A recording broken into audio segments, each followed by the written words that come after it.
안녕하십니까. 저는 이 낙태죄를 유지해야 한다는 그런 생각으로 이 자리에 섰습니다.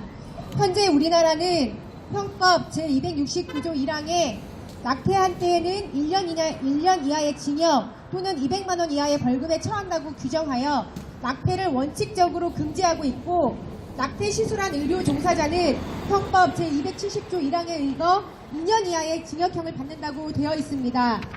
현재 이 두 조항은 헌법재판소에서 위헌 여부 심사를 받고 있고 4월 11일 판결 날 것입니다. 통상 낙태죄로 불리는 이 조항들이 헌법재판소 심판대에 오른 것은 이번이 두 번째로 2012년 첫 심리 때는 재판관 8인 중 4인 합헌, 4인 위헌 의견으로 합헌 판결을 받은 바 있습니다. 낙태죄 폐지를 주장하는 사람들은 인간은 생명의 단계에 따라 다른 수준의 대우를 할 수 있다고 말도 안 되는 주장을 하며, 태아를 생성 중인 생명이라고 개념화하여 완성된 생명인 온전한 인간보다 가치가 덜한 존재로 격화시키고 있습니다. 예컨대 12주까지의 태아에게는 정신 능력이 없다거나 24주까지의 태아는 호흡이 불가능하여 모체로부터 분리된 상태에서의 독자적 생존 능력이 없다는 점을 이유로 태아의 생명 가치를 상대하여 낙태를 정당화합니다. 하지만 정신 능력을 잃거나 의료기기에 의존하여 삶을 유지할 수밖에 없게 된 사람들이 인간으로서의 가치를 상실했다고 할 수 없듯이 태아 역시 사고 능력이나 생존 능력이 없다고 해서 가치가 덜한 존재라고 말할 수 없습니다. 2012년에 낙태죄 합헌 판결 때에도 헌재는 헌법이 태아의 생명을 보호하는 것은 그것이 독립하여 생존할 능력이 있다거나 사고 능력, 자아인식 등 정신적 능력이 있는 생명체라는 이유 때문이 아니며, 인간이면 누구나 신체적 조건이나 발달 상태 등과 관계없이 동등하게 생명 보호의 주체가 되는 것과 마찬가지로 태아도 성장 상태와 관계없이 생명권의 주체로서 마땅히 보호를 받아야 한다고 판시했습니다. 태아의 귀한 생명은 2012년 때의 판결과 같이 시간이 지나도 절대 변할 수 없는 가치인 것입니다. 그렇기에 태아가 성숙한 인간과 동등한 생명권을 갖는다면 낙태는 원치 않는 출산에 따르는 어려움을 피하기 위한 임산부의 택할 수단이 될 수 없습니다. 낙태 옹호자들은 낙태야말로 사회 경제적으로 열악한 상황에 놓여있는 임산부에게 인간다운 삶을 보장할 마지막 장치라고 주장합니다.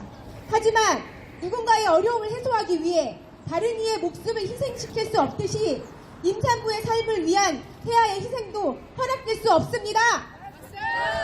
안타까운 일이지만 출산과 양육에 따르는 어려움은 태아의 희생이 아니라 다른 방법을 통해 해결을 모색해야 할 것입니다. 이번에 100만 낙태죄 합법화 서명을 한 천주교 서울대 교구장 염수정 추기경이 낙태죄 위헌 청구 소송 관련 헌법재판소 판결을 앞두고 낙태죄 폐지에 반대하는 내용의 특별 담화를 발표했습니다. 염 추기경은 담화문에서 여성들에게 고통을 주는 것은 형법의 낙태죄 조항이 아니라 낙태로 내몰리는 여러 가지 상황이라며 그들을 위한 배려는 낙태의 합법화가 아니라고 생각한다고 말했습니다. 저도 딸 아이를 키우는 엄마로서 아이들이 배우는 교육에 상당한 문제가 있음을 느끼고 있습니다. 대부분의 여성단체들은 청소년들에게 금욕을 강조하지 말라며 청소년들에게도 성적 자기결정권리라는 이름으로 성관계를 할 수 있도록 해야 한다고 주장합니다. 그래서 그런지 중2 교과서에는 어른들도 모르는 피임법을 12가지나 기술하고 있고 실제로 콘돔 끼우는 법을 실습한다고 학생들에게 직접 들었습니다. 이건 성관계를 맘껏 해도 되는데 피임을 잘하고 만약 운이 안 좋아서 아기가 생기면 자유롭게 낙태를 하게 해달라는 주장과 연결이 되면서 너무 소름이 끼쳤고 아이들이 걱정이 되었습니다. 출산율도 줄어드는데 이거야말로 아이를 어려움으로 내모는 학대 아닙니까? 여성은 자연분만을 할 경우 태반이 자연 방리되면서 자궁이 깨끗하게 됩니다. 그러나 낙태를 하면 인공적으로 도구를 이용해 자궁 내막을 긁어내게 됩니다. 피부에 반복적인 상처가 위험하듯이 낙태를 하게 되면 자궁이 내막이 손상되고 반복적이면 붓고 염증이 반복되는 골반염으로 시달리고 자궁 내막증, 유착, 통증, 또 원하는 때에 임신이 되지 않는 후유증에 시달리게 됩니다. 이것이 여성의 인권을 위한 것입니까?